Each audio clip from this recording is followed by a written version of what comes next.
Hi, everybody. Welcome to episode 239 of Red Wings Rant, where tirades and impassioned pleas for your Detroit Red Wings finally have a home. Mike, we've been getting comments on this episode all day. I was very happy to see that. Already on board, Ketzel, Tristan, Eric gave us his classic, "Hi, everyone." Ha! It's still funny. Antonio's aboard from Facebook. If he's there, go Wings. And of course, Antonio referencing who we wanted to talk about today, Jonathan Lekkerimaki. I got distracted. Tristan's excited. Oh, wait, Mike, are you wearing a Shanny jersey? Yes, I am. I was like, I'm wearing a Star Wars Hawaiian shirt. So I don't know why I assumed. I don't know why I assumed Tristan was. It was like in I think you should leave.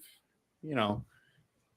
You mean John him or John me? Oh, your name's John too? No, that's why I'm so fucking confused. Yeah, I mean, I'm getting all geeked out for the that Avalanche Red Wings thing that they're doing. So keeping this one out, keeping it handy. When is that happening?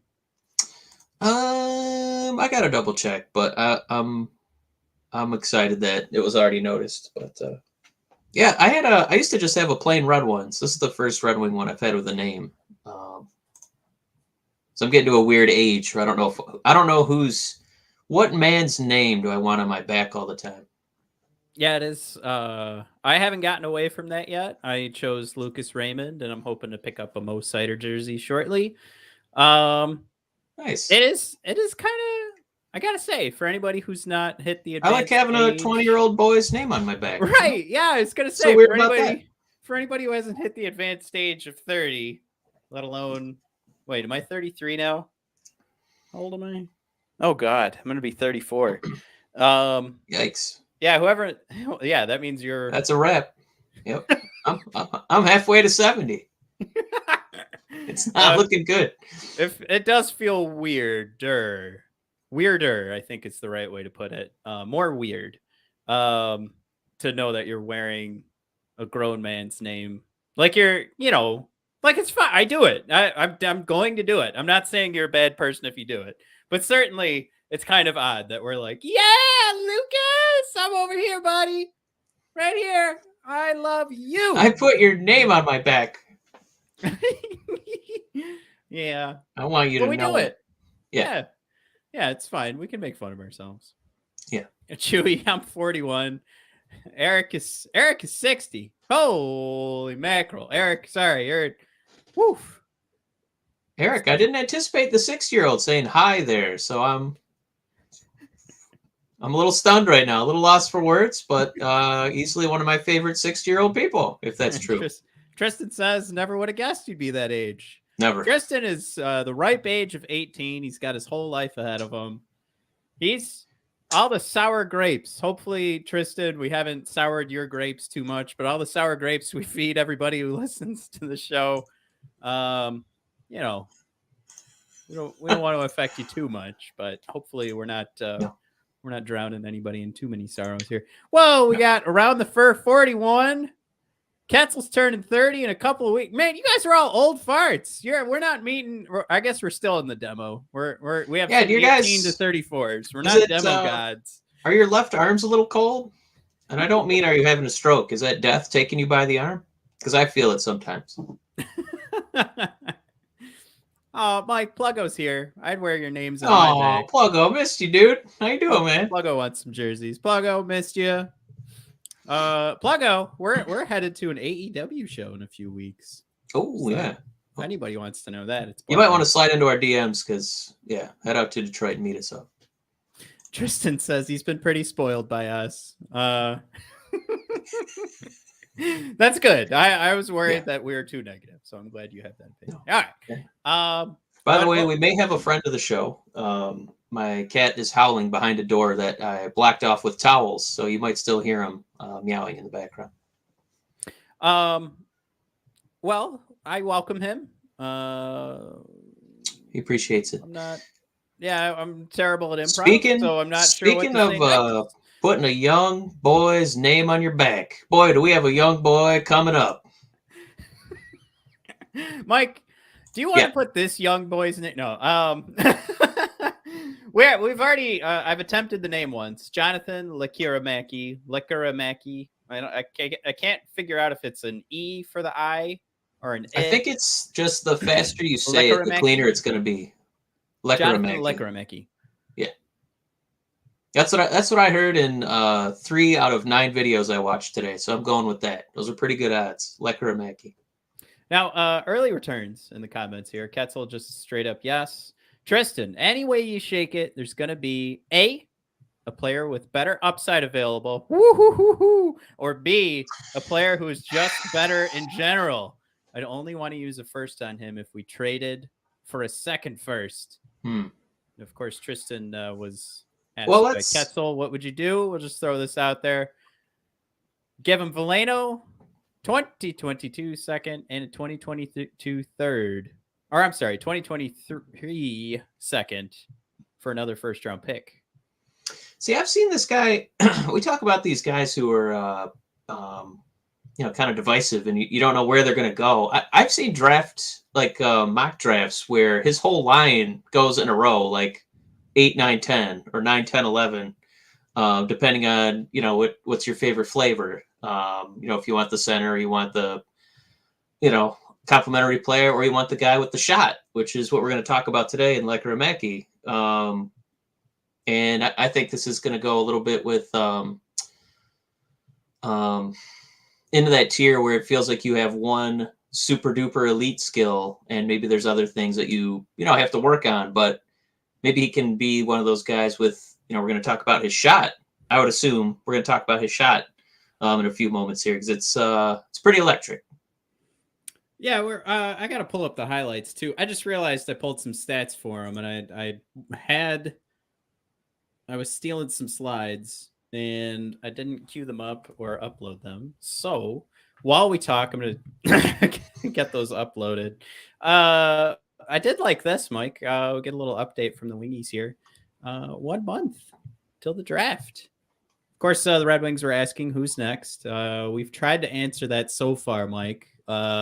Are you able to rattle off what our other episodes were? Because for the life of me, I can't remember anybody's name right now. I've been up since like 5, and I have recently volunteered to start taking the kids to the grandparents. So I need to leave the house by 7. And then after work, I go pick them up. So it's a hell of a long day. I just got home. So it's a nice 12-hour day for Matt. Do you mean just other players we've covered? Yeah. We had Lambert, who's in the other guy in that tier where you have one like elite skill, and his is skating. I know we talked about Savoy. And we had one other episode for the other center we were interested in. Oh, Frank Nazar. I know we talked about him a little bit. I think I'm missing one more. But the only one I know we're not going to do is Shane Wright because there's no point. No, I think that's it. I think we're only 3 episodes deep into these. Right? Because even in the last episode, we tried to rank them, and I thought this is kind of where I wanted to take this. That we'd start ranking these guys, and then we can throw Lekkerimäki at. We'll throw him somewhere in the list. I almost gave away where I was going to put him. But. Yeah, I think just talking about why would you be drafting this guy? And I Tristan putting in his 2 cents about this is not hopefully a guy that you would want at number 8. He probably is leaning more center, or if one of the elite defensemen finds somehow drops, probably want to snag him at 8. But if Izerman is assessing the talent and he doesn't quite think that these centers are what's going to be left at number 8 are, gonna top out at like an A or an A minus. Maybe you don't take use that for number 8 pick, right? Draft one of those centers. But Lekkerimäki, watching his shot, that's something where going in, I think you're going to have at least one skill that is an A. So and he's a pretty good skater too. So if you can lean on those two things and then, see if you can harness, coach, and develop, knowing that you're at least going to have that peak. And, this feels like this Red Wing rebuild. We haven't had a lot of A's, or we haven't had a lot of players with A skills. It feels like we've had a lot of, fourth liners and third liners, kind of outkicking the coverage a little bit and being, thrust into roles that they shouldn't really have up on the second line. But I think the appeal of this guy is, you will be getting at least one skill that is above NHL average. So, not just something that, he could dominate kids with, or, guys who are long in the tooth in the minors. That shot, I think, has a place in the NHL, and that's what you'd be drafting at number 8, is an elite shot. I honestly don't think my laptop has ever moved slower than it is right now. This is like snail's pace. But Mike, forgot. I wanted you to give your ranking. Ketzel went first. He went Savoy, Nazar, and Lambert. I think that might mirror yours, Mike. Mine was just Nazar, Savoy, and then Lambert. Was that did I get that right, Mike? Were you Mine is actually going to be Savoy, Lambert, and I was seduced today watching the highlights. Lekkerimäki, I have him at 3, because if I'm going to talk myself into drafting an elite skill, I got to have the two guys in there, and then Savoy just feels like he's going to be a pretty sexy player too. I wasn't ready for that. I thought we'd talk about it a little bit. Jesus, before we just pick someone or put him on the list. I wanted to give some context. But Mike, since you're jumping in, Mike, he's going to be 4th on my list. Lekkerimäki? Yep. So that recap there. I'm also building up more slides right now as I'm talking about this, so just forgive me. But I don't know why I can't just get this stuff prepared ahead of time like I'm supposed to. Probably because of all the goddamn kids. But yeah, so I saw a lot of the same. Obviously, we saw a lot of the same things. We've read similar profiles on him throughout the day, throughout the week, and I like things that Lekkerimäki is going to bring to the NHL. I think I like things that I saw from Nazar more, and I think Savoy a little bit more, and I am going to put Lambert above Lekkerimäki as well. I still think there's a lot about Lambert that goes into the realm of like special, like can't teach. And there's so many different things that seem to be a problem that can get worked out by age and strength training and just experience. And I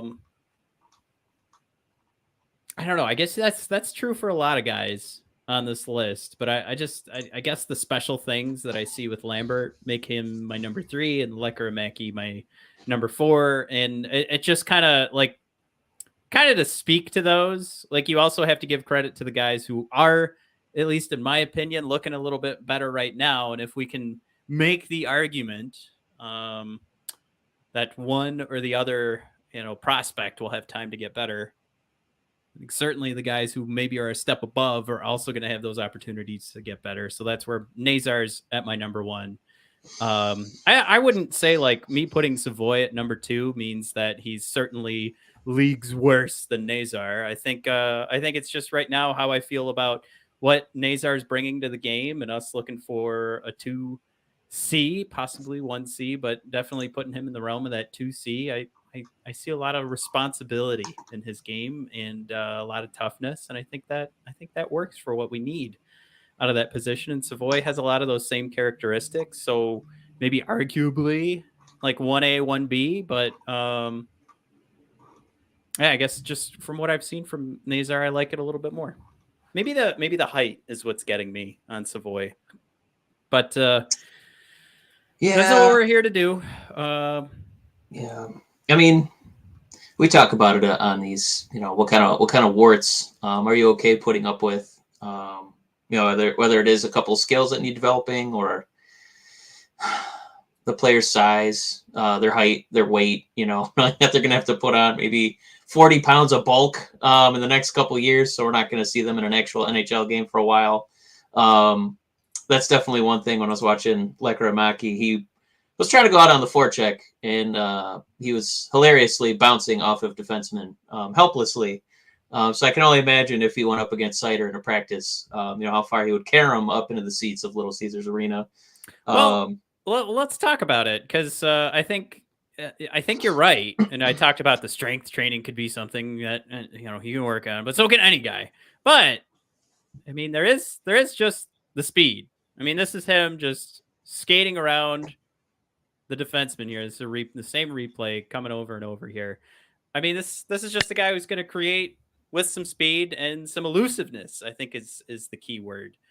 So I think there's an element, yes, to be weary of getting manhandled out there, but if he can keep generating speed, keep going in this direction, get around all that weight, and it's certainly gonna be crushing him time after time. Yeah. Yeah, I mean, the highlights are going to show, kind of his MO, right? Where he's a dude who's going to be looking to shoot, but when you see that shot, you're kind of like, I would prefer that he's shooting. I mean, you want a little bit of playmaking, but if he's playing on the wing, it's a little less of what his responsibility is. But yeah, the guy's he's really good at finding space. Really good at getting that little burst of acceleration. I know we saw this play here on a turnover. A nice empty net goal, by the way. Yeah, right. How the hell did we? How did we scrape so low in the highlights that we had to use an empty net goal? That's what a crapshoot this can be. If you think about what kind of highlights we have to look into, my God, how is Izerman going to judge these guys? And he's going to be looking at all 300 eligible players. So good luck with that. Yeah. I don't know how much more we can really put into that. You're drafting a shot, Matt, and I guess the only other thing for me is if you don't think that this guy should be going to number 8, is that I don't know if you want to go down this rabbit hole, but is it a better idea to just see if you can trade back and get more picks? I guess, I mean, we talked earlier in the show about Tristan's idea to get another first round pick, but if you're picking up, I don't know, I guess if you're not completely satisfied with what's in front of you, if all of our boys that we've talked about so far are picked up, do you want to move back? And I think I'm open to that. I don't think you're missing out on a guy that's the guaranteed game changer. I think you're definitely rolling the dice here, whatever game you're gonna be playing. And a year ago we were talking about how the Red Wings had the highest chance of any team in the NHL because of how many draft picks they had to land not only an elite NHLer but total NHLers. Like the amount of guys that would actually end up being NHL hockey players, Red Wings had the best chance because of how many picks they had. So it's just playing that game of increasing picks and trying to, as you continue to increase the picks, try and get them as close to those first 3 rounds as possible. So you want to play around with that 8th pick? You want to pick up another couple of first rounders, maybe a first rounder, second rounder? I'm all for it. I don't think the Red Wings, the more I thought about it, one of the things we leaned on pretty hard when we were picking our first couple of guys that we were going to go over was, let's make sure we get a center. But I think we're still in that realm where some of these guys are going to take a while to develop. I mean, we're not necessarily done. We're not set in stone. We don't have this core ready to go. So I guess to that point, why are we going to shy away from any particular position or anything like that. And then I think that continues the conversation into, would you trade back to get a couple more picks because you still have a lot of holes to fill? I think you're still in that zone. I think you're crazy if you think that we're ready to just pick, fill needs, which is kind of what we're doing. So that's me kind of calling ourselves out. But certainly that's what we're doing. So there wouldn't necessarily be any reason to shoo away from a particular position right now, or from the opportunity to get a couple picks. I do have to throw out there, we have a ton of comments coming in here. Johnny P, I'm not sure when this came in. He said, Matt is on fire. I'm guessing it's because of the sun that is burning through the window right now. Oh, I thought Matt looked like a polar bear. Yeah. Now, Tristan thrown out there, he thinks Oslin is better than Lekkerimäki. It's just him. Noah's is maybe so much more of a complete centerman. Again, coming back to needing a centerman. I think it would be fun, Tristan, and I've played around with this idea of kind of, like you'd have to play the game of getting a couple first round picks, but those are a couple of guys that will be gone in the first round. You get a second first round pick. Would be kind of fun to kind of build up in your own prospect pool guys that have played on the same line together and have played so well together that they're both going to get picked up in the first round. Yeah, it feels almost like doing like getting two Sedins, but instead you're getting an Oslin and a Lekkerimäki. It'd be kind of cool to see them develop. I know it's something that trend is huge right now in the NFL. For teams drafting quarterbacks and then drafting, like in subsequent years, their top wide receiver from their old school, because they have that chemistry they've already built up. So I do think that would be pretty cool. And just the way that I've seen Oslin ranked, it looks like he'd definitely be available in the second round, at least so far from the consensus. So, yeah, I mean, that's definitely in play, and that would be pretty cool to see that develop. Yeah, I think, I guess it just depends on who you're speaking to. I wonder, actually have one of our rankings here from The Athletic. You've got Ogren, number 14 on this list, who's another member of that line, and Oslin, number 23. This is coming from, what's our boy's name? Scott Wheeler. Okay. I mean, that'd be great. 3 guys, same line, going to be gone in 23 picks if Scott hasn't nailed here. Also something to think about. I mean, you get 3 guys getting drafted this high. I want to come back to Eric's mention here. I think they need a line driver. The argument could be made that Lekkerimäki is the driver, but it is possible that that's not true. And you've got 3 guys that are doing quite well. And do you look, as Tristan was putting it, at the center position for how this line is able to move? Now, we were looking at how hard Lekkerimäki can skate. Maybe another driving force will bring this up here. Maybe that shot, if you want to take a look at that. Now, Mike, this is what sold you on Lekkerimäki. So I think it would be disservice to the viewers if we didn't take a look at some of these shots. Of course, let me show you the very end of it so you don't even see him wind up. Now, I do want to back this up because Scott Wheeler said that Lekkerimäki is actually the best catch and release. Yep. Yes, you saw that too. That would be it right there, ladies and gentlemen. Best catch and release in the draft this year. It's the way your boy is going to be grabbing that puck and firing it off. And I you see a play like that, I gotta say there isn't enough going on the Red Wings roster to tell me that we aren't in need of, quote unquote, the best catch and release in the draft. Again, shout out to Scott Wheeler. He's got him ranked number 9 on his list. Number 8, Brad Lambert. Something to think about there. That's my dude. Yeah, he gets me. All right. Yeah, I mean, if you want to see like how what's the word where it's 2 sides of the spectrum here on Lambert, and it feels like the people that are all about him, like we had elite prospects do a very long video just dissecting Brad Lambert.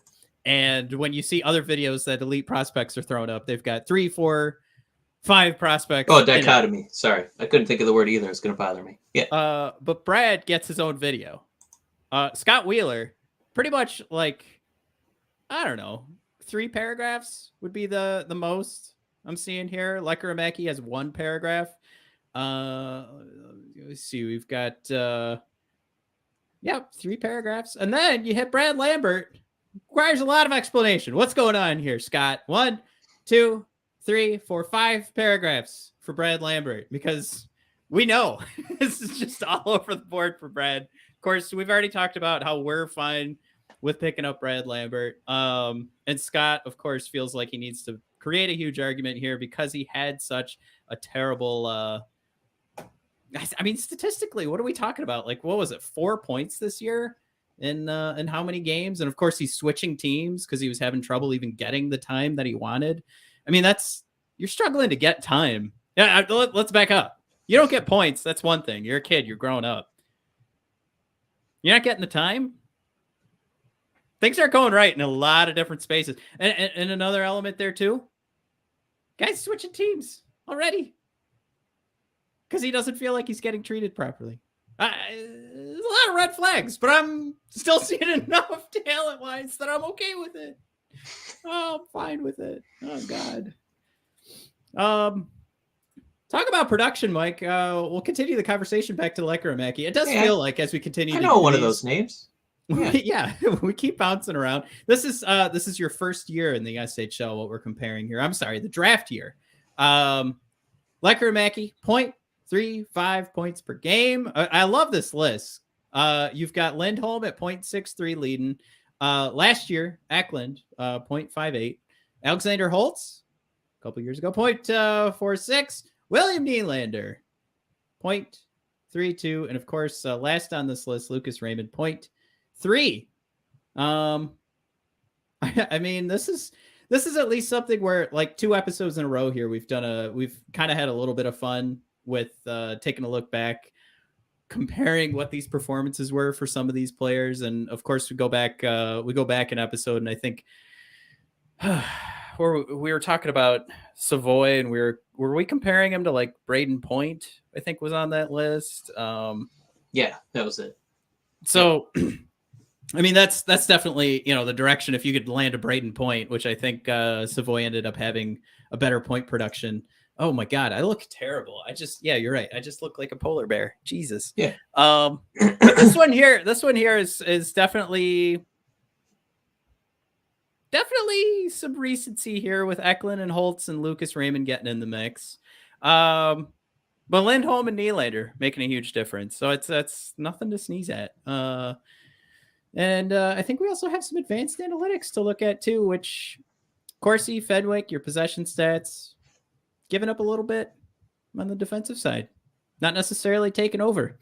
Production though, your points per 60, and this is, these are different statistics. So this is where we're looking at like some career stats, and we're looking at different leagues. So we're not just looking at the SHL, but our boys a 1.99, a 1.55 in goals per 60, a 0.44. So this is somebody who's done a pretty good job of producing, and clearly you're talking about you are in need of a goal scorer. We come back to that conversation of the best catch and release available in the draft. How badly do you want that? Do you want that goal scorer? Now, what's funny, I think we already talked about this because we brought up Lekkerimäki in like past episodes. And Tristan's done it here. Timu Polkinen. Guy, I could not have been more excited to see make his NHL debut. Had a hell of a shot. I mean, it was crazy too. That's a crazy looking shot. I don't know how many of you can can just visualize the Polkinen shot. It looked like it was going to murder someone. But that's only because it was so unpredictable of where it was going to go too once he hit that puck. But yeah, the way that he pulled back, his backswing, I'm going to take a golf term here because I don't know any better.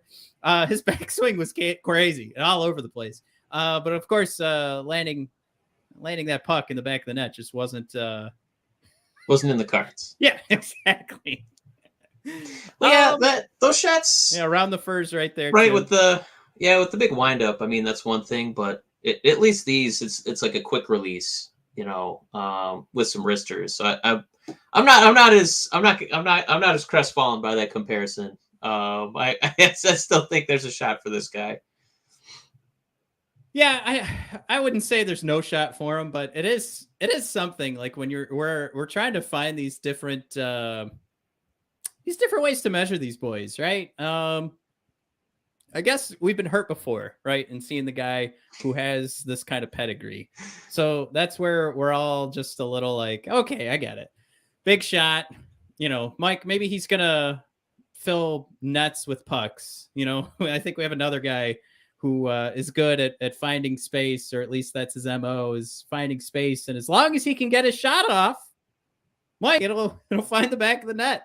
Of course, might be referencing good old. So let me ask there. you this, yeah, because I kind of made my case for Lekkerimäki, yeah. And I see the Timu comparisons out there, and I feel like we kind of have our favorites, right? Where you asked us, who do you like of the guys we've looked at so far? If you want to throw Lekkerimäki in there, Savoy, Lambert, the Laser Nazar, Nazar. What do you think? Because I feel like there's an incredibly strong likelihood that probably everybody but Savoy is going to be available. Mm-hmm. Which one of those guys really screams to you Izerman draft pick? Because I honestly, I'm pretty pumped for Lekkerimäki, but I'm not confident that they would pick him. I'm gonna say that. I feel like they value the draft a little bit differently, and I would honestly see them, if one of those defensemen falls, that's what they would aim for instead of one of the wings that I'm talking myself into. Well, I mean, you go back to always looking for the unicorn. I think that's where Brad Lambert fits in. I think at some point they've got to start. I shouldn't say that. We have Lucas Raymond, but I guess it's just different, right? Because you've got 12 forward spots to fill and 6 defensive spots, and both are very important. But I think you got to lean forward in this draft, and need might be too strong of a word, but that's where I'm going to sit. But I can't say that you're wrong. I can't look at this list and say absolutely, you're not going to go the defensive route. I mean, if Simon Nemec is going to fall all the way down, you go for it. I don't think that's going to happen. I guess maybe we're talking about David Juricic. So yes, I guess if we're picking a Red Wing, how is it not going to be out of Sweden? But forgive me for butchering this name, but Leon Blashill, the guy who's 6'5" and plays defense, and he's a decent skater. Like as excited as I would be, I'd be like, hey, I liked Lambert's videos. I'm pumped we picked him. I will be stunned if the Red Wings take, one of the wings that we talked about so far. So as far as like of those 4 guys, if Savoy's there, I think they would. But of the other 3, I don't think that they would touch him. They don't feel like Izerman picks to me. I feel like he would rather have another large defenseman and try to like build a strength instead of rolling the dice on a wing or a 5'9" center. Well, Chewy throws out there Lekkerimäki sounds good on paper. Izzy throws out there from earlier. You were talking about trading back. Hypothetical that Detroit traded back with Winnipeg and the Wings get pick 30 as well. Tristan thrown out there. Here's who I want at 8. He's got his whole list here. He's got Lambert, Savoy, Gauthier, Nazar, Trikazov, Ostland, Lekkerimäki's number 7, Liam Ogren number 8, and Pavel Mintyukov I would say his number 9. Like Frank and Down are all going to be on the table for sure. Honestly, I would just about all of them, except for Savoy. I feel like Savoy is going to get taken. Yeah, if I had to, you're right. Looking at this list, Tristan, if you're drafting, you're picking up Brad Lambert if he's number 1 on your list, because he will be available. Savoy, I agree. I think he'll be gone. And right, you got your pick of the litter after that. Everybody else will be available. I don't know. It's still Lambert, and I'm gonna put Lekkerimäki's shot up there for me. And Tristan throwing out there his Izerman pick, Cutter.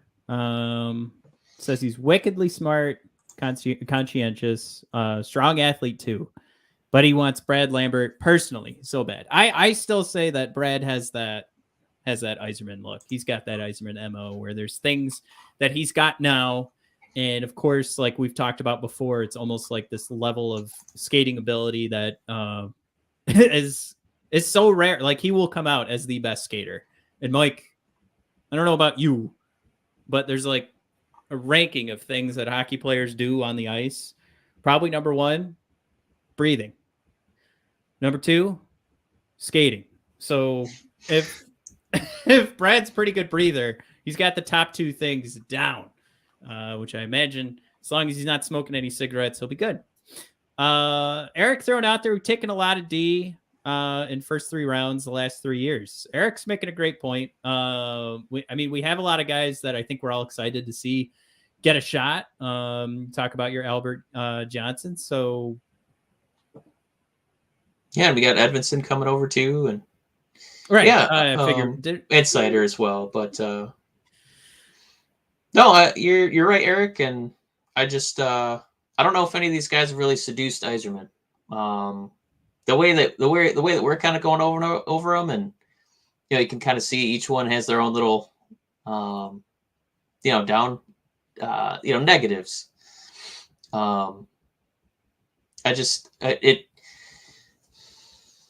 I don't know how Izerman's going to treat this, because I feel like the best way to try and get the center is not through this particular draft, because we are not getting picks 1 or 3, where what was that, Cooley and Shane Wright are going to be.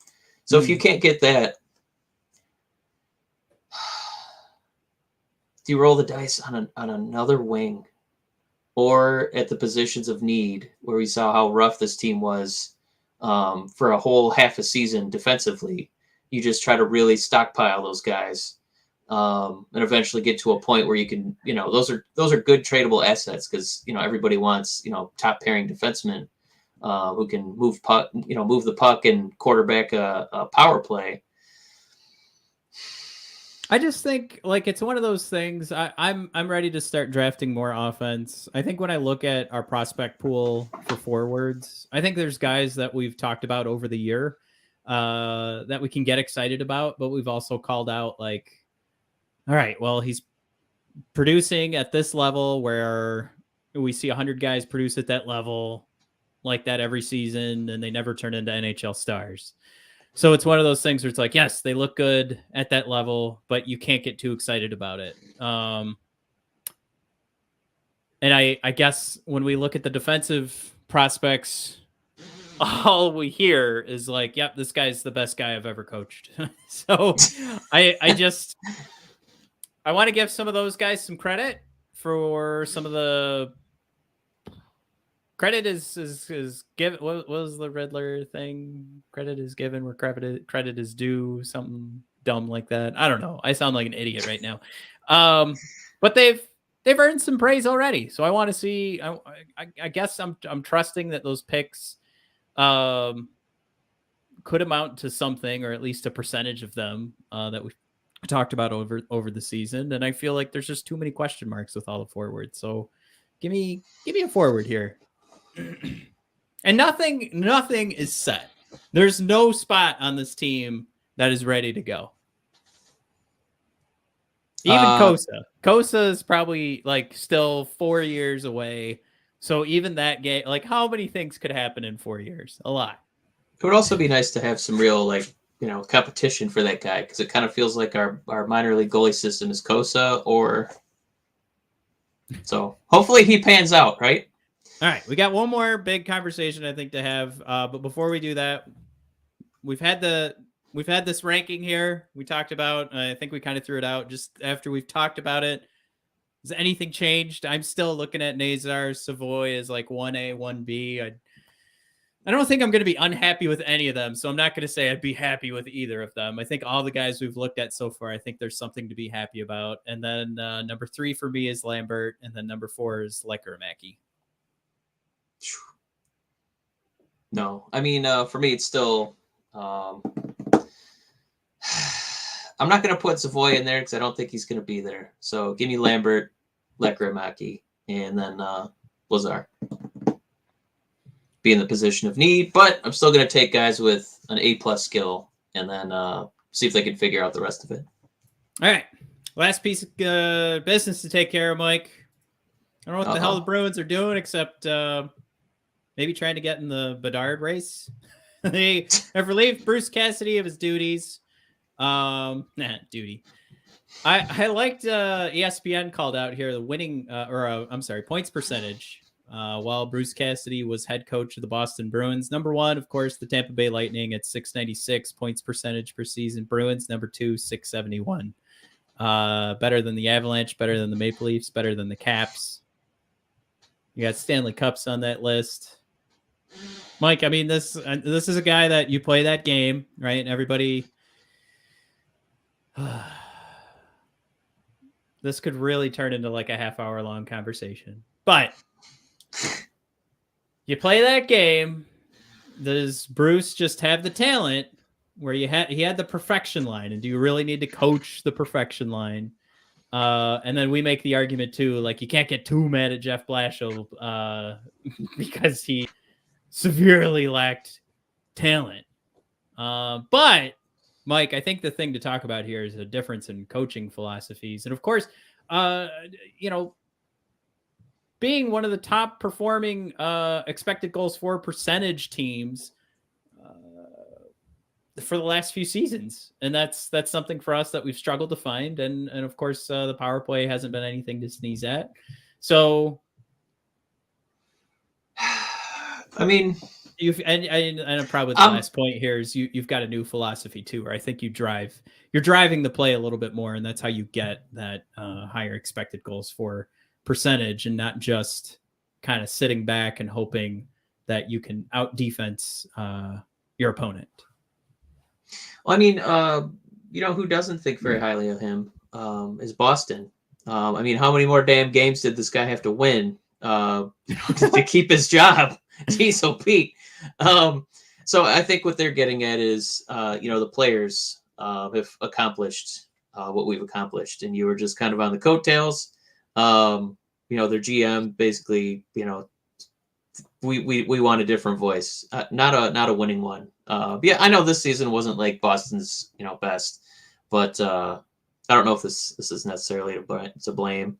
I also will say that even though this is a sexy name, even though this would be a very impressive resume to put in front of Izerman, still not the direction I would want to go in. And based on some polls that we've been paying attention to, I feel like that's also the same train of thinking that a lot of Red Wing fans have, is that we don't necessarily want a retread. I still believe that SHL is where we're going to be mining our next coaching head coach of the Detroit Red Wings. Because I was anticipating you asking that next, whether or not you'd have interest in giving Bruce the job or even giving him an interview. I mean, would you have him over Trotz? I think so. For the Red Wings? Yeah, I think if I had to rank them, I think you're right. Like I think this might finally be this will be the year we're going to venture overseas and see if that's going to help with building up this prospect pool that, again, I said has so many question marks. But if we're talking about like those more realistic signings, is it more realistic that the Red Wings are going to get another NHL head coach or Kronborg? I mean, honestly, it would make sense, right? Like if there was a betting line, which we now watching the Stanley Cup Finals, or I'm sorry, the Stanley Cup playoffs, we know there's a betting line on every goddamn thing, just nonstop with the betting commercials. But yeah, if you had to put a betting line on it, you'd probably go former NHL head coach over Kronborg. So playing that game, what I think is probably from a betting line more likely, go NHL head coach, and I'd rather have Cassidy than Trotz. Okay. And I also was kind of excited for Trotz, but I was even more excited when I saw this happen. And I was talking earlier too, like you don't make a move to pick up your head coach because you don't know who's going to be made available. And I don't know, this is a pretty big name to be available. I don't know. Unless I'm missing something. I'd give it a shot. I'd think about it. Wait, you think about Bruce? Yes. I think he do a very good job, but the way that Izerman likes plucking these guys who are ne'er-do-wells or first round picks who never quite petered out, or they never quite panned out, never petered out. They are petering out. They need to pan out. I think he's looking for guys with kind of the eye of the tiger, with the chip on their shoulder, and that's where I think that SHL would be like, Kronborg is a good example. To come over here and prove yourself. Where if you're doing Trotz, if you're doing Butch or Bruce, you're getting guys who've kind of been at the mountain already, been at the apex, and Butch is his nickname. Yeah, you anyway. No, I think that Izerman wants the guys with the chip on their shoulder. You don't think that's a chip on your shoulder to take a team to the Stanley Cup final and finish with great records every year? I mean, think about what division and conference they're playing in with the Tampa Bay Lightning. It's not like they lose and somebody in the West has been winning the cup, and the Lightning didn't look so great against the Rangers for 2 games, but they're back in it. But could be 3 years in a row. It's really tough to win a cup when you've got one of the best teams ever down the road. I don't know how deep you want to go into the Bruins. I mean, this is also a team that people have been picking to fall off the radar as their superstars continue to age, yet they still come motivated and win awards. No? If you had the choice between the two, who would you pick? Between Cassidy and Kronborg? Yeah. Oh, come on, Aaron. And who would Izerman pick? That's not fair. Who would Izerman pick? Probably Cassidy, right? No! Man, he's a Kronborg man. Come on. All right. I mean, we'll see. That's why they call him Stevie Kronborg. Pretty sure he's been available for a while now. I don't see him on the personnel page, so he's not going anywhere. Who is Steve waiting to get fired? Or is he waiting for one more release, Matt? I don't think so. Is he waiting for John Cooper to get released? Huh? Yeah. Just get the band back together, huh? Go to the conference final. We just want kind of a different voice here in Tampa. We're tired of these cup runs. We want to step back a little bit and start retooling. No, I don't think there's. I think Edmonton couldn't be more happy. I heard on another hockey podcast, they're like, Edmonton's playing with house money. They were barely supposed to make it to the playoffs. So anything that happened, now we know they've been eliminated in the 4-game sweep. Probably would have been really cool for Edmonton to get that 1 win last night. I think Connor McDavid and Draisaitl, the whole playoffs on one leg. Oh my God. That guy, could you imagine a healthy Draisaitl? Woo. Anyway. Nice. But you did sound a little like Woody Allen when you said that. Jeez.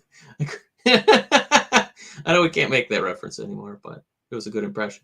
Thanks. Yeah. Jeez, I couldn't imagine what a Oh healthy boy, Red here we go. Wing. No. I let the dog Yeah, off the you did leash. it. Here All we go.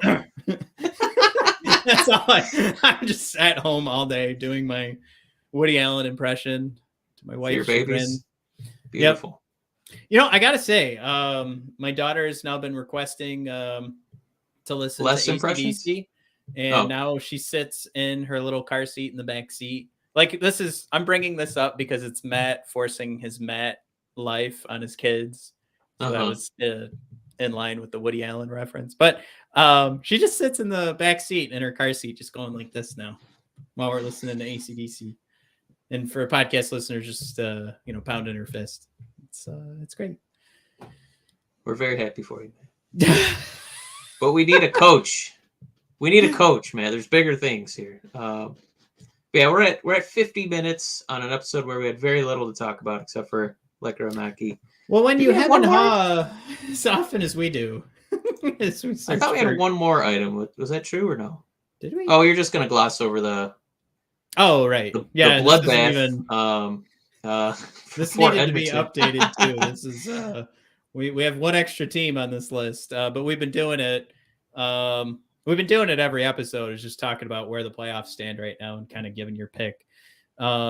Clearly, the Avalanche are losing Game 1 of the Stanley Cup Final because they finished too early. They took care of Edmonton too handily. I would have just lost in overtime. Give Edmonton, right? Give Edmonton their win.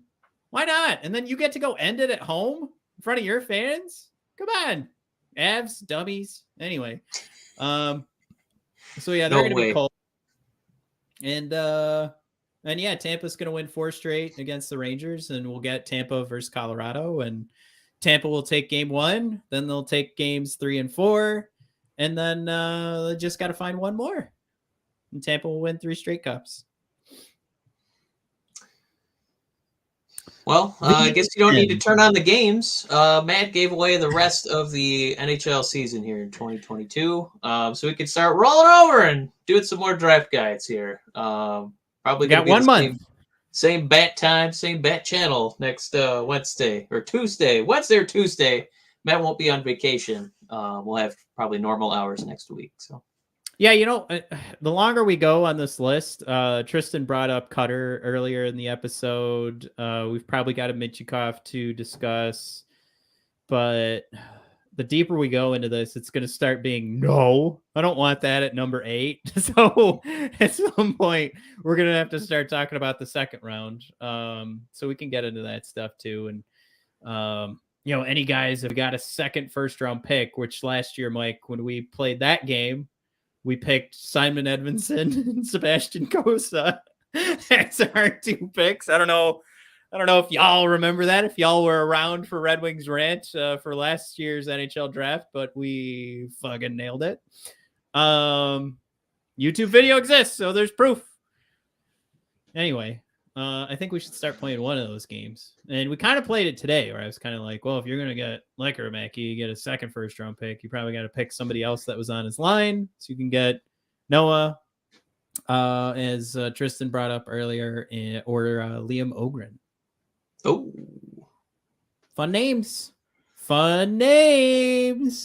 Who did you bring out, Mike? Were you talking about Trikazov? Oh, no, you were bringing up a defenseman. I don't even know who you found. I'll get him here. Hold on. There we go. No, I don't. Sandworms here. I remember where he was. That was your Michael Keaton Beetlejuice? Yeah. Got a goddamn sandworm over here.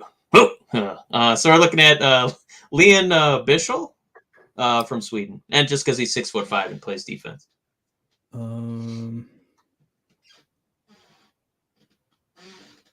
don't see that name. Oh, maybe he is an Izerman pick if you haven't heard of him. It was our other dude. What's his name? Connor Pronman? Corey Pronman. Corey Pronman. Yeah. It was he cracked his top 20 list of prospects for this year. Oh wow! I don't know why I can't find him on my list. I would. Oh wow! Yeah, no, he got 3 points. Yeah, no. It's the top of anybody's list, I can imagine. There you go. I'm just kidding. That's No, all you need. no, you're right. 6'5", 225 pounds. That's our second round pick right Nothing there. like a participation trophy. Let's do like right now. That's our second round pick. That guy? Yeah.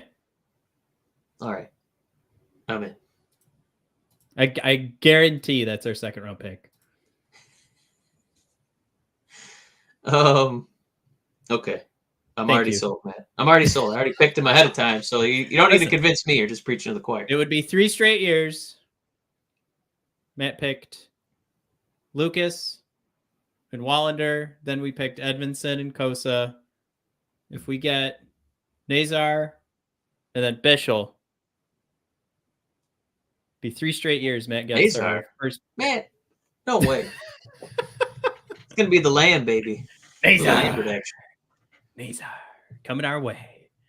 You heard it here first, ladies and gentlemen. No, All right. you're bananas. Yeah, it is pretty great, right? Like I just said, like only now seeing this guy's name, I'm like, nope, that's our second round pick. That is the in-depth analysis and breakdown and research you get at Red Wings Rant and nowhere else. Love it. Tristan says he'll be available in the second round. Sam likes Lane Houston. If we could get him with our second round pick, that wouldn't be too early. That would be too early. I'm sorry. I'm misreading it here. That wouldn't be too early. Fits in nicely with our D prospects. Could QB a power play? Not a bad thought. Pretty good. Sam continues. He thinks faster than almost every other player in this draft. Sam, how did you measure that? You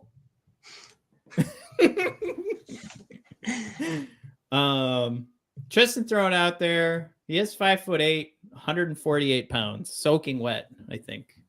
That's a little man. Man, that is a little fella. 148? Yeah, 50 pounds on that guy. Oh my god. I think we're the same height. I have 70. Yeah. I have 70 pounds on him. Wow. Man, look at you. I have 70 pounds on Lane. Podcasting is doesn't exert a lot of calories. It's the bowling of media production. Jesus. Woo. I mean, Hawaiian shirts, right? Am I right, guys? Jerseys, am I right? Just snuff them boys out. How big can you make that jersey? Yeah, 60 sounds good. I don't know. Let me keep eating. I'll tell you. All right. Sam says good question on how did you measure that? But if you watch him against his peers, dude thinks, and it shows. And I'm just teasing you, Sam. I know that. Yeah. I mean, we all speak in hyperbole. It's true. It's the epitome of hyperbole. Oh, little Brian Regan there, huh? Hell yeah. I stole a Jim Gaffigan joke the other day. Somebody said they liked extreme crunchy peanut butter, and I sold it as if I had just thought of it. What do you got there? Just a jar of peanuts? It's just peanuts. It was a morning huddle at work. The room just burst into laughter, and I just straightened my tie and went, "You got that right." Can I just tell you real quick the joke that I've been laughing at for like 36 hours now? Yeah. Bill Burr has a new special where he just brings on like a bunch of comedians. It's controversial. God, what is that guy's name? Dave Attell and Jeff Ross go on there, and they talk about they're jabbing Jeff Ross for looking like fat Bill Burr, and Jeff Ross calls himself Bill Burp. Oh shit! Oh, I'm still laughing about that. Really good. Yeah. All right. Mike, favorite comedian, go. I don't know. I don't know if we can like him anymore. I have to examine him. I thought Chappelle was the GOAT, but now we're that's controversial. Yeah. It was Louis C.K. and when I moved to Chappelle. No, it's good though that you analyze. It can evolve. They can out themselves, and you're like, oh, well, maybe not so much. Probably David Cross until I find out he's done something awful. So. Right? Yeah, that's a really good one. My wife and I, we did our Mount Rushmore. I ended up. Well, Mike, you guess who my number one is. The Bert Kreischer. Oh my God, I hate Bert Kreischer. I don't want anybody who listens to this to think I like Bert Kreischer. Jesus. Jim Brewer, Bert Kreischer. No, Jim Brewer's an asshole too. Is it Tom Segura? No. Is he your favorite now? It's Anthony Jeselnik. Oh, that's a good one. You'd get it. Yeah, his jokes still hold up. Yeah. Fire in the Maternity Ward. Probably one of the best names for a comedy special of all time. That was a good one. And I have kids. Yeah. Thoughts and Prayers is a really good album too, but it's on Spotify by Jeselnik. Totally forget. Yeah. He's got nobody cares. All right. That's it, everybody. Still off into the sunset. Everybody have a nice night. Like we said, Matt's going on vacation. Wait, no, he's not. He's gonna be home. Don't visit his house and rob me. But we won't be recording on Sunday.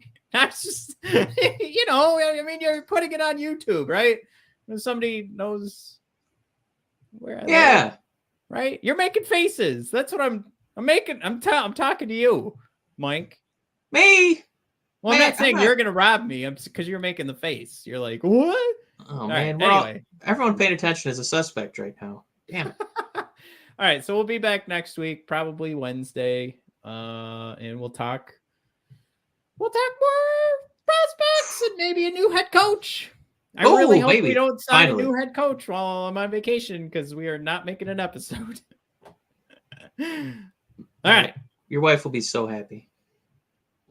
Yeah, I know. Because honey, let's pull over and see if we can record on your phone. All right. Toodaloo, everybody.